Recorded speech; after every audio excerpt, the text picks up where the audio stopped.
Hello बच्चों, let's read the question. Question says what is the effective capacitance between A and be in the following figure.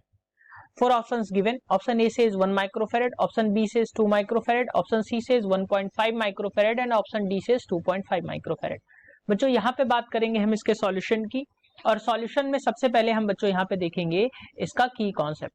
तो की concept की अगर हम बच्चों बात करें तो जब हम कैपेसिटेंसेस के अरेंजमेंट की बात करते हैं, और कैपेसिटेंसेस बच्चों अगर सीरीज में ऐड हैं तो उनके बीच का जो इक्विवेलेंट कैपेसिटेंस आता है वो आता है बच्चों 1/C1 plus 1/C2 plus 1/C3 up to Cn तक, ये आता है बच्चों सीरीज में.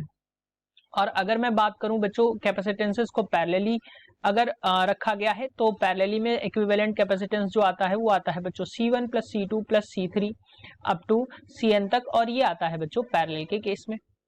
अब अगर हम फिगर को देखते हैं तो फिगर में हमें देखने में मिलता है ये 2 माइक्रोफैरेड और ये 2 माइक्रोफैरेड के कैपेसिटेंस को सीरीज में रखा गया है. तो बच्चों जब ये सीरीज में है तो इनके बीच में जो इक्विवेलेंट कैपेसिटेंस आ जाएगा वो आ जाएगा बच्चों 1/C इक्विवेलेंट 1/2 प्लस 1/2, यानी कि ये आ जाएगा बच्चों 2/2, यानी कि 1 माइक्रोफैरेड का कैपेसिटेंस जो आ जाएगा वो C इक्विवेलेंट इनके लिए आएगा.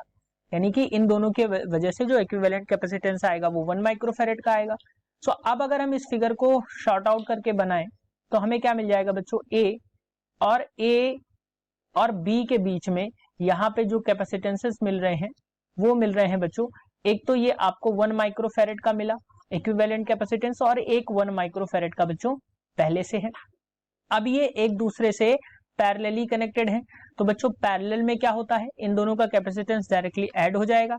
यानी कि अब अगर हम इनके कैपेसिटेंस की बात करें पूरे सर्किट की तो वो आ जाएगा बच्चों 1 माइक्रोफैरेड प्लस 1 माइक्रोफैरेड, यानी कि ये आ जाएगा आपका 2 माइक्रोफैरेड के बराबर. जो इफेक्टिव कैपेसिटेंस होगा पूरे सर्किट का वो होगा बच्चों 2 माइक्रोफैरेड के बराबर. तो option B is the correct answer, that is 2 microfarad. Hope you understood it well. Best of luck.